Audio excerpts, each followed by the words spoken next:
My name is Arthur Green. I am 71 years old, and for almost 5 decades, I wore the uniform of the United States Army with pride.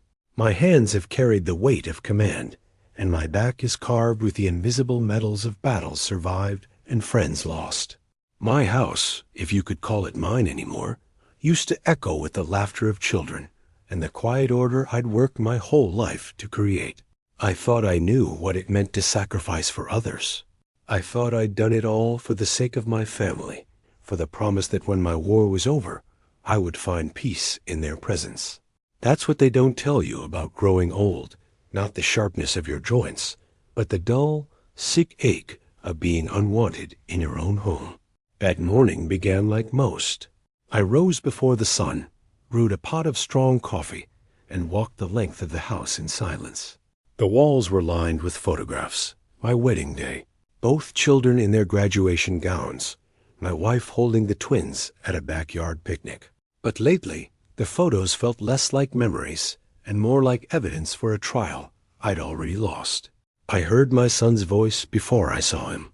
"You're up early, Dad," he called out, not unkindly, but with that impatient undertone I'd learned to decode. My daughter-in-law followed, arms crossed. "Arthur, we need to talk." It always starts that way. We need to talk. No one ever says. We need to remember. We sat in the kitchen, my son, his wife, and their daughter, my only grandchild. I had made breakfast, hoping it might soften the tension, but no one touched a bite. My son looked tired. My daughter-in-law looked annoyed. The conversation unraveled quickly. "Dad, we're just trying to do what's best for everyone. You can't just—" "Stay here, Dad," she said, her tone rehearsed. "You don't contribute anymore. You just take up space." It was like being demoted, only this time there was no appeal, no review board, no one to witness the slow erasure. "We've already talked about this as a family," my son said, eyes flickering to the floor. "We think it's time you consider alternatives." I realized in that moment that the battle was already lost. My voice didn't matter. My stories, the ones I'd held back for years to avoid burdening them, suddenly seemed small and pointless. "You want me out?" I asked, though I already knew the answer. "Dad, please don't make this harder than it is," my son replied. "You'll be happier somewhere with people your own age. We're not trying to hurt you." But the words landed like blows anyway. My daughter-in-law's phone buzzed. She answered it right there at the table, speaking quietly, and looked up at me and said, "By the way, we sold your car. It just wasn't being used. We'll put the money toward the house." I stared at her in disbelief. My car, the old Chevy I'd driven across the country after my last tour, the car I'd planned to leave to my granddaughter one day. Sold, like I was no longer entitled to my own history. Anger burned behind my ribs, but I refused to let them see it. "You had no right," I said, my voice as cold as I could make it. My son stood up. "Dad, you're making this ugly. We're trying to be reasonable. Don't act like a child." His words had weight, more than he knew. They wanted me to vanish quietly, to make space for their future by erasing my past. The final humiliation came when my granddaughter, only 12, spoke up parroting what she'd surely heard behind closed doors. "It's not your house anymore, Grandpa. Mom says you should go back to your Army friends. Maybe they want to hear your stories." I looked at her, seeing not cruelty, but the casual indifference that comes from watching adults model disdain, the worst kind of legacy. My suitcase was packed within the hour, not because I agreed, but because I couldn't bear to see the triumph on their faces. I took only what I could carry: the uniform, the medals, a few photos, and the battered copy of Sun Tzu my old commander gave me after Vietnam. They didn't even offer a ride. As I walked out the front door, my son called after me, "You know, Dad, if you need anything, just call." But we both knew that call would never come. The door closed with a finality I felt in my bones. Standing at the curb, watching as my former home faded behind me, I realized I had been evicted not just from a house, but from the story of my own family. I was not a hero here. I was a relic to be dusted off for show and put away again. The ultimate irony. After a lifetime of giving orders, my future would now be decided by the people who shared my name, but not my sense of duty. I walked away without looking back, the ache in my chest eclipsed only by the cold resolve hardening in its place. They had called me a failure. They had forgotten what it meant to be a Green, but the world hadn't forgotten me. Not yet. And neither had I. I found myself walking beneath the pale morning sky, my suitcase rolling behind me with a soft, uneven rattle. There was nowhere to go, at least nowhere that felt like home. So I did what I had done so many times before. I relied on the code of brothers in arms. I called William Davis, an old friend from my earliest days in the service, a man who knew the meaning of loyalty, even when the world had turned its back on both of us. Art? He answered, surprise and concern mingling in his voice. I didn't need to explain. You got a place to land, General. Always. Within an hour, I was sitting in his modest but orderly apartment above a dusty VFW hall, staring out at a world I no longer recognized. The walls were decorated with medals and photos of men long gone, men who'd never lived to face this strange civilian war. The first night was the hardest. I lay on a narrow cot, staring up at the cracked ceiling, listening to the muted shuffle of footsteps from the bar below, the occasional laugh or curse drifting up through the floorboards. I replayed the morning over and over my son's cold logic, my daughter-in-law's impatience, my granddaughter's innocent cruelty. I wondered if I had failed them, or if I had only failed to see how little they valued what I tried to pass on. My mind drifted back to the jungles of Vietnam, the endless sand of Iraq, the snow-locked barracks in Germany. Back then, I understood the enemy. Out here, the enemy wore my face. William didn't press for details, but he let me talk. Over weak coffee and too many cigarettes, we traded stories of the old days of close calls, old regrets, the ones who never made it home. He understood the silence, the empty hours. He told me quietly, "You gave them everything, Art. Don't let them tell you who you are." I tried to believe him, but shame is a stubborn wound, and loneliness makes it fester. I'd spent a lifetime believing that honor was its own reward. In the darkness, with only ghosts for company, honor tasted like ashes. Days bled into each other. I walked the streets aimlessly, visited the cemetery where I'd given too many eulogies, sat on cold benches in forgotten parks. I watched families laugh together, saw grandfathers carrying children on their shoulders, felt an ache so old it was almost comforting. My phone stayed silent. No calls from my son, no awkward apologies from my wife, not even a text to ask if I was alive. I realized, with a kind of slow horror, that I could vanish and the world I had built would go on without me. I was, for the first time since I was a frightened young recruit, utterly disposable. The worst of it was the quiet. No orders to give, no one waiting on my word. My identity, so long wrapped around my role as leader and provider, felt stripped away, exposing only raw, aging nerves. William tried to draw me out.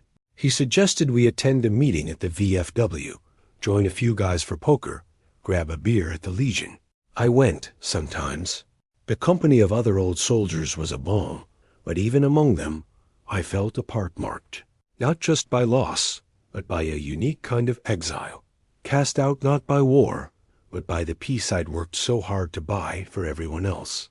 Sometimes, late at night, I stared at my uniform, hanging neatly in William's spare closet. The 5 stars glinted, even in the dim light, a reminder of who I'd been and what I was supposed to mean. Out there, in the civilian world, those stars meant nothing.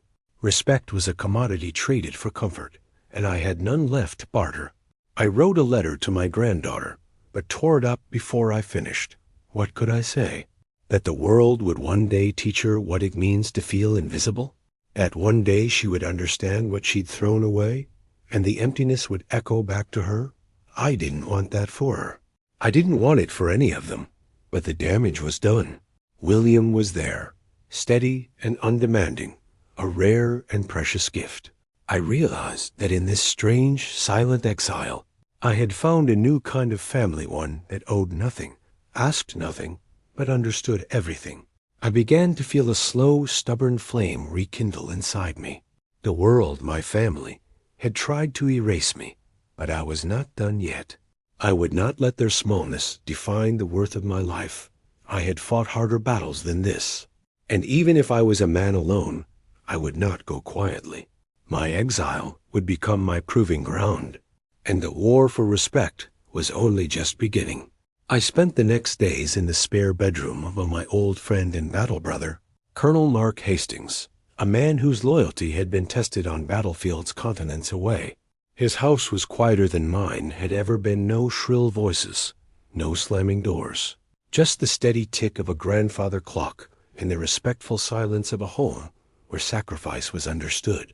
I lay awake most nights, staring at the cracks in the plaster ceiling, haunted by echoes of a family I had believed would outlast any war.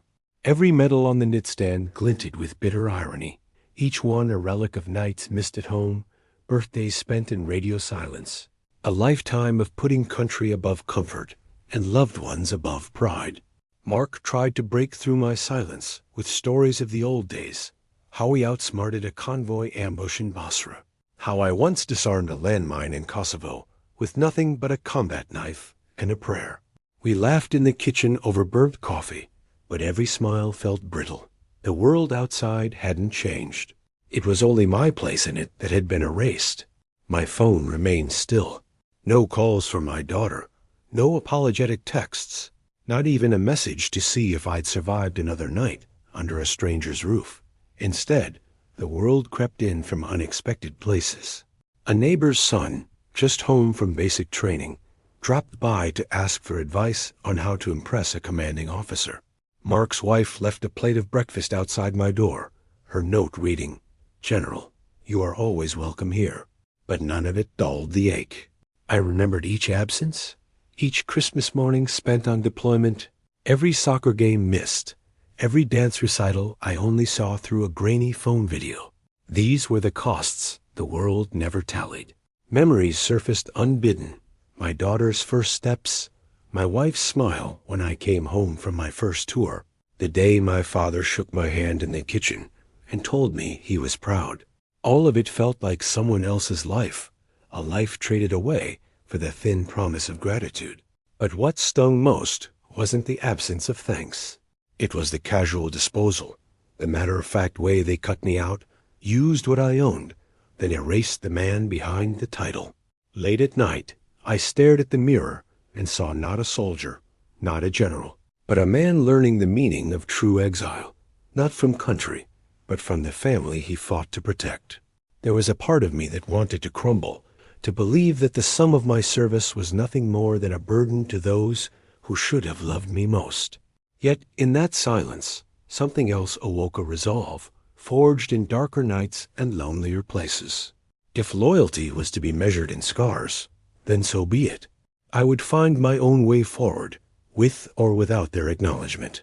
And so I waited for the world to notice, waited for the next chapter one I would write myself, not for them, but for every forgotten veteran, every cast-aside elder, every parent whose sacrifices vanished in the shadow of the next bright thing.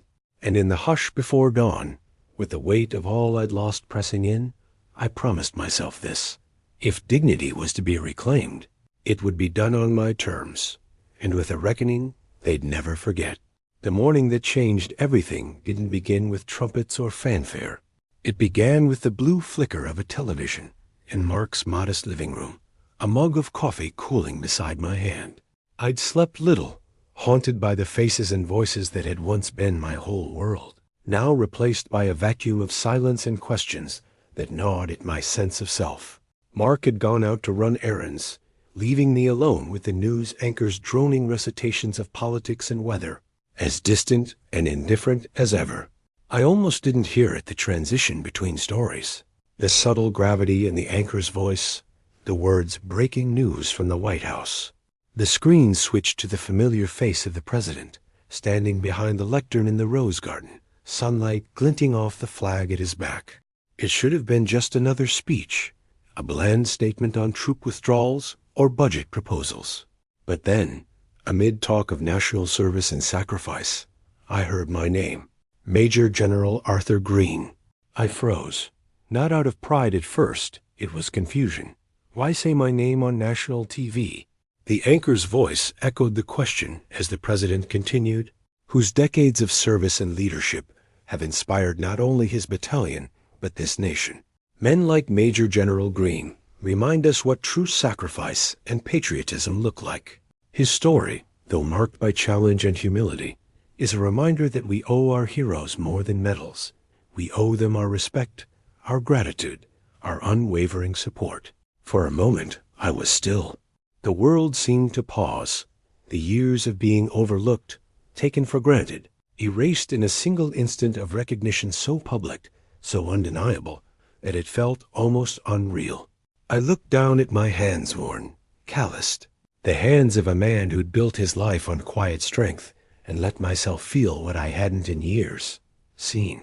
The news anchors began to elaborate, sharing old photographs, reading citations, recounting operations and commendations I'd thought were locked away in the footnotes of a forgotten life. They spoke my name, my full name again and again. Major General Arthur Green. The phone, silent for days, started to vibrate. At first, it was Mark, shouting from the grocery store, "Arthur, are you watching this?" Then a text from a distant cousin. Then, remarkably, a call from the head of the local Veterans Association, voice thick with emotion, offering congratulations and asking if I'd speak at their next memorial. But the real earthquake was elsewhere in the house I had once called my own. Unbeknownst to me, my family had watched the same broadcast. My daughter's social feed began to fill with messages from friends and strangers. My son-in-law, who'd so easily written me off, was suddenly fielding questions from neighbors who wondered aloud how it felt to be related to the hero on CNN. My ex-wife, ever obsessed with appearances, reportedly fumbled her phone mid-call as texts flooded in. My absence was no longer invisible. It was the elephant in every room they entered. By noon, I'd received more invitations, more apologies, more tepid words of admiration than I'd heard in years. Reporters called. Former rivals reached out with stiff congratulations. But beneath the clamor, I remained still, rooted in that living room, trying to absorb the magnitude of what had shifted. All those nights spent doubting, all the sacrifices disregarded, now brought into the daylight by the only voice in the land that carried true weight.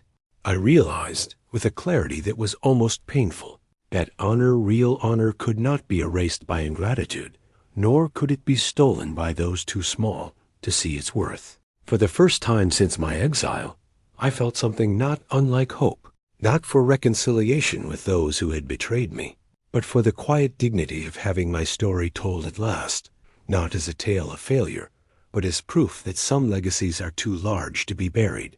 The president's words rippled across the country, but their epicenter was the house I had once called home. Even before I knew the full impact, Mark's wife Lisa returned from her shift at the clinic, eyes wide with disbelief. "Arthur, your daughter just called. She sounds scared." At first, I dismissed it as curiosity, or perhaps guilt catching up at last. But the truth was more severe. As the president's speech replayed endlessly on the major networks, my family's world began to unravel.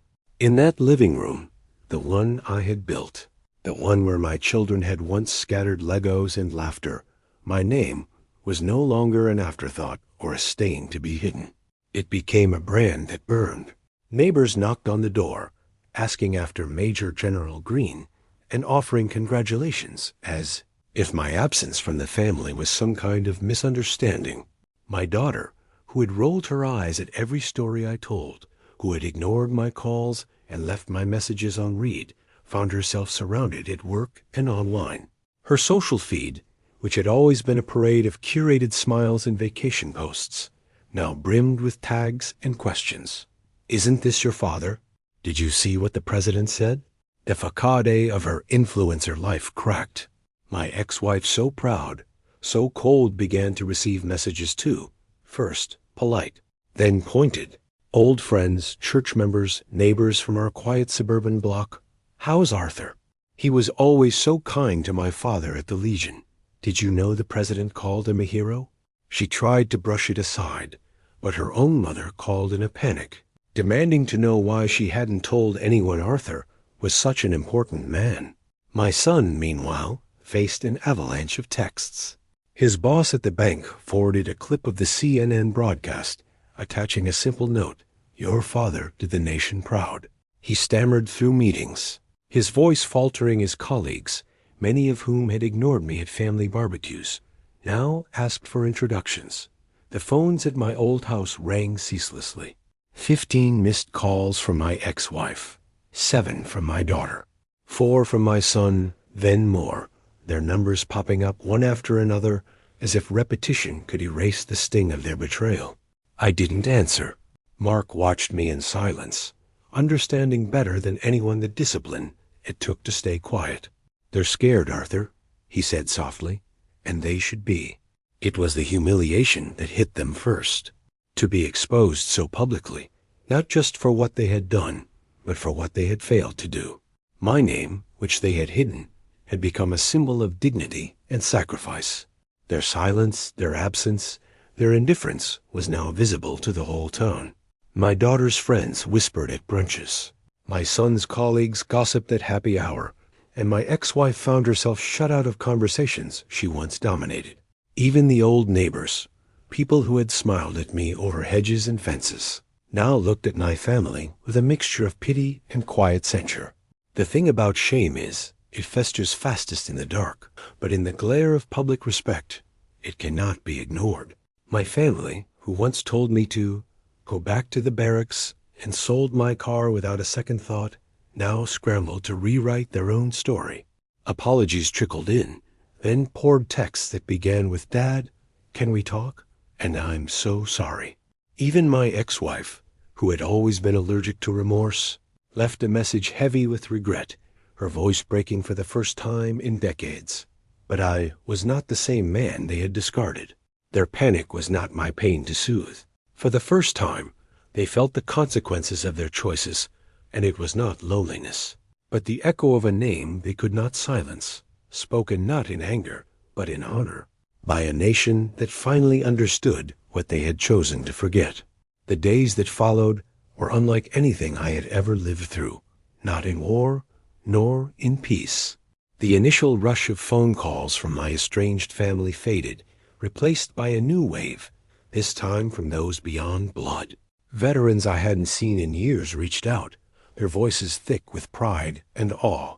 Some I barely remembered men I'd commanded for a summer, boys from the old neighborhood who had followed me into uniform and come home changed. Messages flooded my email. "Saw you on the news, General. My son says you're the reason he enlisted. Arthur, you made us all proud. Let's meet for coffee, on me." Then came the invitations. A local school wanted me to speak for Memorial Day. The city council proposed naming a civic award after me.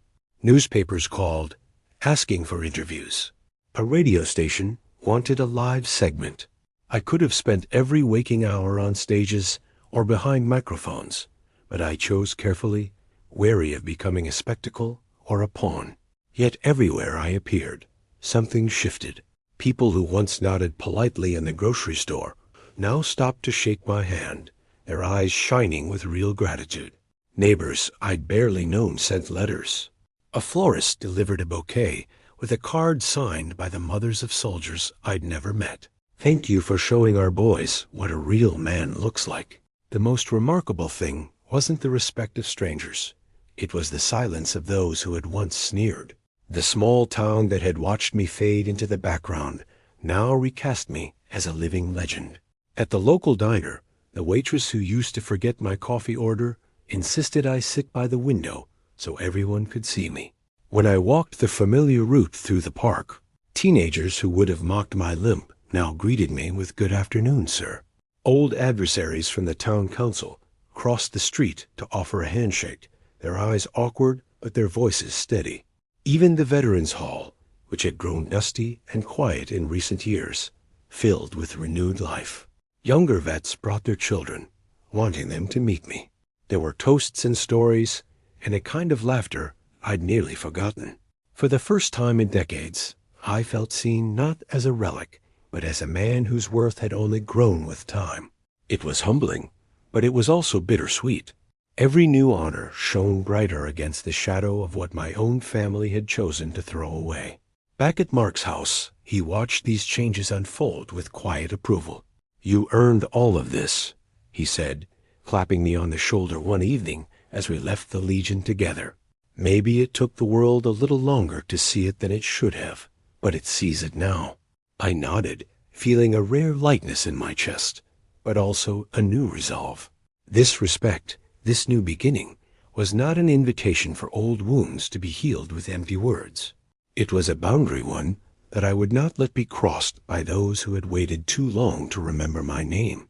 For every handshake, every thank you, every word of real appreciation, I stood taller, not because of what I had been called on television, but because I finally knew the weight of my own worth, and the world knew it too.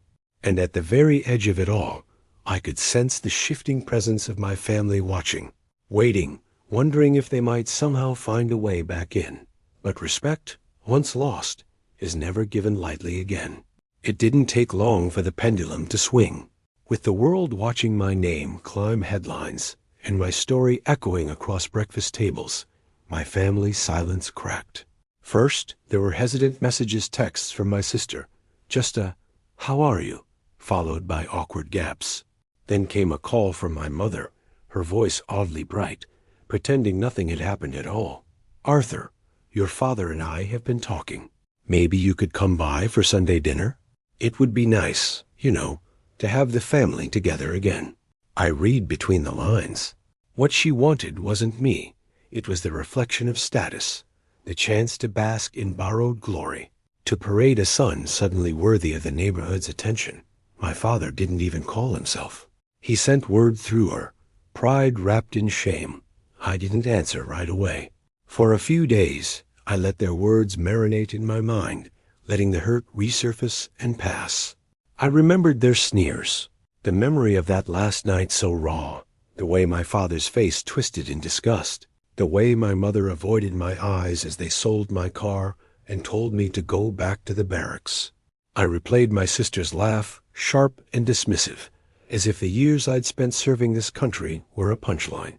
I had carried that humiliation like a scar across my chest, hidden beneath medals and discipline. Now, with the world's eyes upon me, they hoped I'd forget, or maybe forgive. I decided to respond on my own terms. When the invitation finally came a formal one, in handwriting I recognized from my childhood, I did not hesitate. I dressed with precision that day. My Major General's uniform was pressed to perfection, medals and insignia polished, shoes gleaming, every detail sharp as a blade. Mark watched me prepare in the hallway, a knowing smile flickering on his lips. "You sure about this?" he asked. I nodded, buttoning the last of my jacket. "They want to see a general. Let's not disappoint." When I arrived at the house, the air felt brittle, full of nerves and anticipation. The family had gone all out. The good china, a roast on the table, wine glasses set for a toast. They tried to appear at ease, but the facade slipped the moment I entered. My father's eyes darted to my uniform. My mother's smile faded at the sight of the medals. My sister's hand trembled as she adjusted her napkin.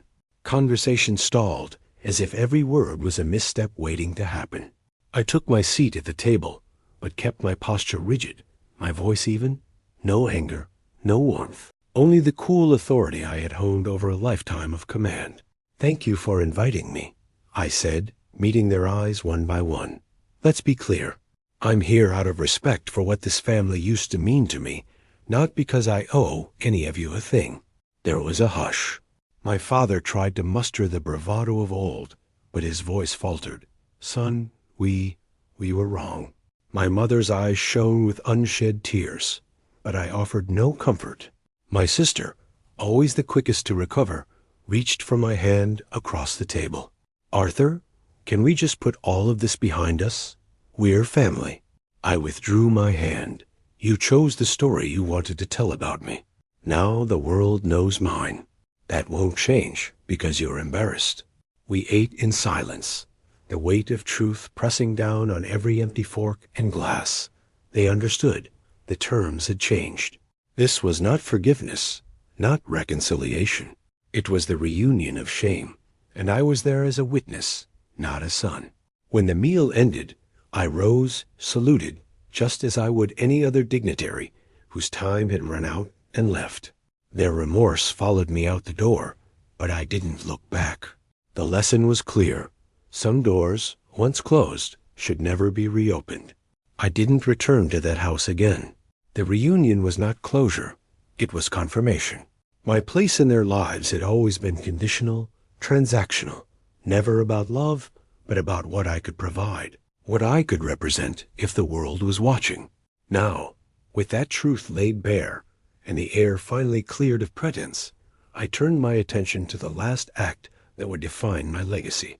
The next morning, before sunrise had even washed the windows of Mark's spare bedroom, I put on my uniform, clipped my medals in place, and called my attorney. There was no need for ceremony, just the steady resolve that had carried me through every crisis before. The office was quiet, almost reverent. My attorney, a man named Sullivan, greeted me with the kind of respect only earned over decades of service. "Arthur, are you certain?" he asked, sliding the thick folder of documents across the polished wood. "You know this will be final." I didn't hesitate. "That's the point," I replied, my voice calm but hard. "It's not about punishment. It's about honesty, about leaving behind a story that's true. For years, my will had been a web of obligations, bequests to family, educational funds for my sister's children, a trust for my parents should they need it in their old age. Now, with a few crisp signatures, I rewrote the story they'd tried to bury me in. Every page, every clause, cut away the old debts of loyalty. My family's names vanished from the ledger, replaced by organizations that had stood by me in my darkest hours. The Veterans Foundation, the Widow's Home for Fallen Soldiers, scholarships for military children. I left a personal bequest to Mark, my old friend, my brother in all but blood, ensuring he'd never want for anything again. Even my medals, the ones that had meant so little to my family, I arranged to be displayed at the local memorial with a simple plaque, "Service before self." Sullivan notarized the changes in silence. When it was done, he looked at me, eyes shining with quiet pride. "You're doing the right thing, Arthur." I nodded, feeling something in my chest finally loosen. I wasn't acting out of spite. I was acting out of clarity. They had chosen the story where I was invisible. Now my name and my legacy would belong to those who understood sacrifice, who valued loyalty over bloodline. When the paperwork was filed, I sat in the city park across from the courthouse, watching joggers circle the pond and mothers push strollers through the morning light. I thought about everything I'd lost and what I'd gained in return. Freedom from needing their approval. Peace in knowing I had written the final chapter myself. The world outside my family was larger and kinder than I'd allowed myself to believe. My phone buzzed another message from my mother, another from my father. They must have heard from Sullivan by now. "Arthur, we need to talk. Arthur, please call us." This can't be right, but it was right. For the first time in years, I felt unburdened. I didn't answer. Instead, I looked up at the sky, pale blue and endless, and let myself feel the rarest kind of victory, the one that comes from walking away and knowing you've finally chosen yourself. From this point on, every action I took, every speech I gave, every friendship I nurtured, would be built on a foundation of dignity. The inheritance they cared about was gone. The only thing left was the man they'd never really known. The fallout from the will was immediate and dramatic. Within hours of the legal update, my family erupted in a storm of messages, missed calls, emails pleading for a second chance. And some, in their desperation, even resorting to angry demands.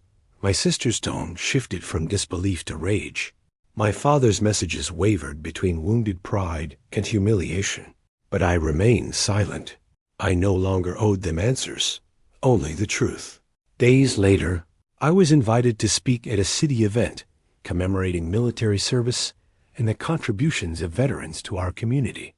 In the past, I would have politely declined, content to let others take the spotlight. But something inside me had changed. This wasn't about attention.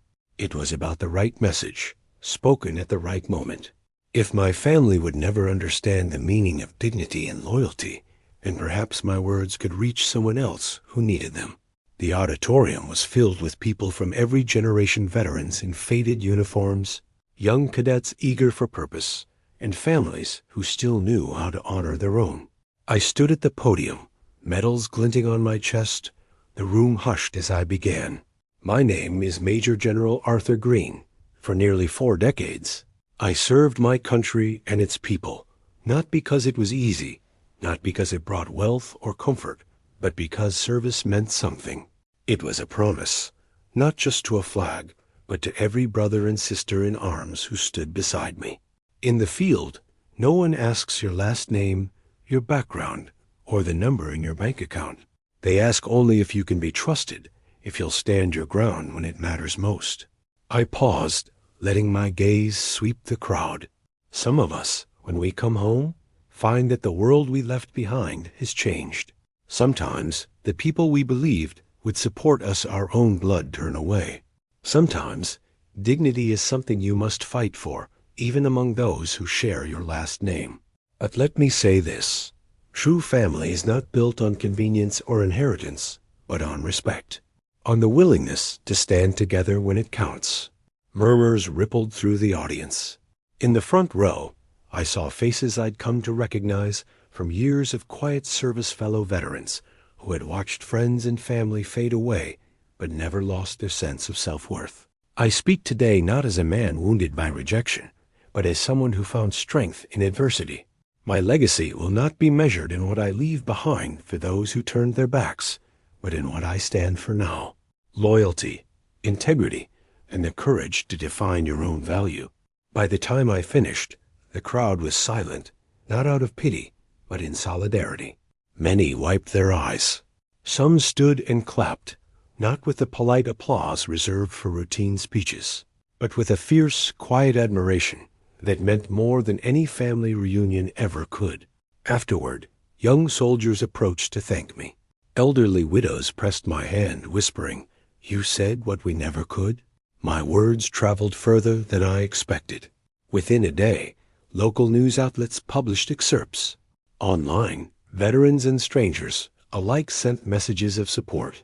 Some thanked me for reminding them that respect is not inherited. It is earned, sometimes the hard way. That evening, as I left the hall, I realized I was no longer defined by what my family had done to me. Instead, I was defined by how I had chosen to respond. The wounds of betrayal were still there, but they were no longer open. My dignity, hard-won and absolute, belonged only to me and to anyone who needed to hear that they, too, could rise above the judgments of others. After the speech, something shifted in the very fabric of my life. The world that had once seemed small and suffocating, reduced bitter family squabbles and lonely evenings in the guest room of a friend, suddenly opened up, wider than I dared to imagine.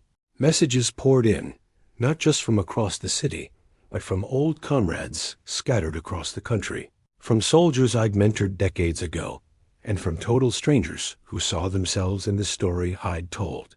They wrote of their own battles against isolation, against shame, against families that failed to see their worth, and thanked me for saying aloud what so many had held inside for years. I found myself invited to veterans' breakfasts and charity events, to small town halls and grand auditoriums, where I was no longer a relic of the past, but a living symbol of resilience. Children asked for stories, young officers for advice, and old friends for a handshake that meant, without words, we made it through. A new community coalesced around me, not of blood, but of bond, the kind that doesn't dissolve when times get hard, but instead grows tighter. The Veterans Center became my second home.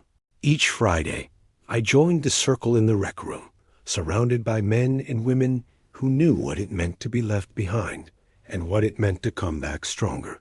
I sponsored scholarships in the names of those who'd fallen. I mentored young recruits who reminded me of the kid I'd been, uncertain, stubborn, searching for a compass.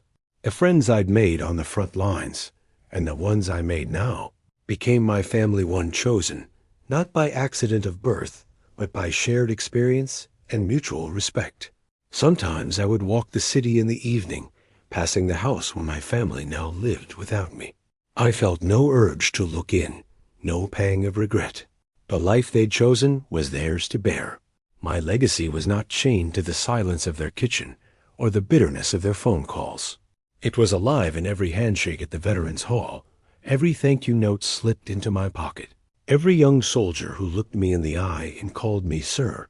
In time, my story made its way into the newspapers and the speeches of others. Reporters called me a symbol of dignity late in life, a reminder that self-worth is not something handed down, but something seized, fiercely, and finally. Even after decades of being overlooked, I found myself, for the first time in years, not alone at my own table, but surrounded by those who valued what could never be bought or stolen, honor earned through struggle, love discovered in community, and a peace that comes only when you stop begging for recognition and start living as if you've already earned it.